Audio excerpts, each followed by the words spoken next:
This is Reed from Art by Reed, and you are watching the recap.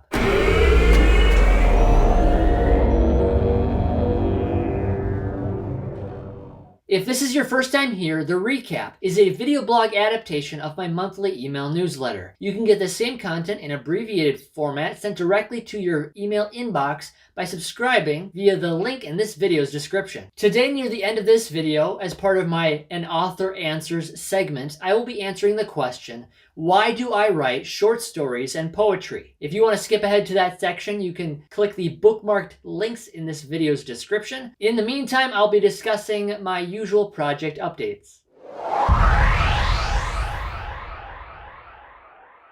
My newest book, called Aaron Steep, The Collected Stories, is now available from all online book retailers. This publication process was a bit quicker on the turnaround. This book is a collection of all of my so far published short stories, all now assembled into one volume. They were all previously published in Amaranthine or Morning of the Aurora, and this is specifically just short stories, where my previous books were collections of short stories and poetry. Now, there are currently 20 short stories featured in this book, with many more to come in the future. The price tag is a bit higher on this book compared to others of the same length, but that's because I will be expanding this book with every new release that I come out with. Buy it once and you'll get additional free content for the foreseeable future. I am currently evaluating the various products in my print-on-demand store, where I sell a variety of t-shirts, coffee mugs, posters, stickers, and similar things. Prices went up from the various printers that I use, and so I'll have to adjust my pricing on those. I am currently deciding whether to take my current inventory and simplify what I offer to just apparel. I am also working on refining the various designs that I have available on those products, as well as working on a handful of brand new designs as well.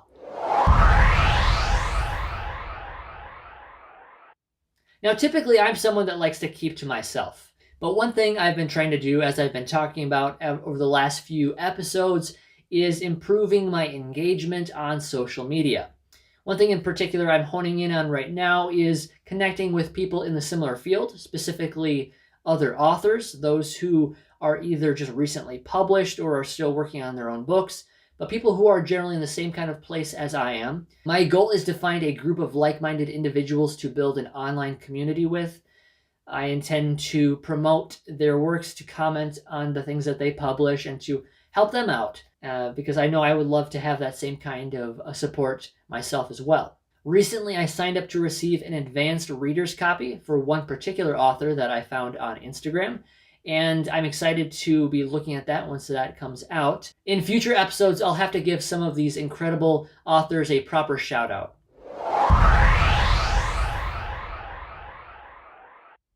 My demo video game that I've been creating on Godot is progressing. I replaced the standard artwork that was for the main character that you play as with artwork that I designed myself. I've been expanding the first level. I did some troubleshooting with some background music and doing some overall level design. Now I'm brainstorming some ideas for the story and for the gameplay mechanics in order to make this game more original and unique and fun. I've kind of had a kind of nebulous, vague idea of where I was heading with this, but at this point I really need to settle down and work out the details.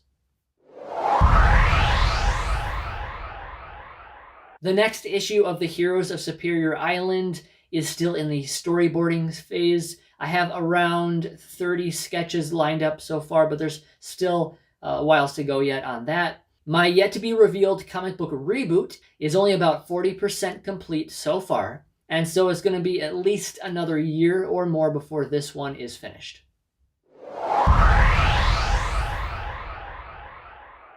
On today's segment of An Author Answers, I'm answering the question, why do I primarily write short stories and poetry, as opposed to longer form content, like a novel? So far in my writing career, I've struggled a bit with longer form content, and so one benefit of writing short stories and poetry gives me more time to practice my skills as a writer. I also enjoy the smaller victories when I get a short story finished, when I get a poem finished. It's a bit more accessible. Another one is because you have a chance to delve into a world very briefly. You get to hit your mark and then you get to step back out and explore something else entirely. A lot of my goals with these short stories is that they are actually going to be adapted in the future as needed. And so some of these short stories might be a chapter in a larger book. Poetry is really cool for me because, again, it is short form content, at least the way that I write it. And I love the wordsmithing, the sort of sculpting of words, of thought, of tone, of writing something that has a certain cadence to it, a certain rhythm. Poetry is a lot more intimate. It's a chance to express feelings. So there's a nice contrast between writing a story and writing poetry. And so the bottom line why I typically choose short stories and poetry right now in my career is that it is personally more attainable, it is actually more enjoyable, and it gives me the more short-term satisfaction of having completed something and have published a good product. One of my newer side hustles is selling used books on the platform called Pango Books. When an order gets placed, you just print out a label straight from Pango Books, you slap it on the mailer or box that you're going to use. I've been reusing a lot of our leftover boxes or bags that we've gotten from like Amazon or various places where we place online orders. I have around 40 books listed so far. I've acquired my inventory from library discard shelves and from overstock bin stores. So far, I've made around $80 and sold 15 books, but it's been going pretty well so far. My busiest month so far, and no surprise there, was last year in December of 2023. Do you need more reasons to subscribe to my email newsletter? When you do so, you will get access to my new subscriber gift bundle, as well as access to a free digital download every single month. This month's download is this high-res JPEG stock image. A variety of links for the various projects that I talked about today, as well as a link to where you can subscribe to my email newsletter, can all be found below this video in the description. If you want to hear more content about these specific projects I've talked about, if you want to hear certain tips, or if you have questions for an author answers segment, please let me know in the comments. Also, if you enjoy what I do, please like this video and hit that bell icon so you'll be notified the next time I release a video. Thank you so much for watching. Have an awesome day.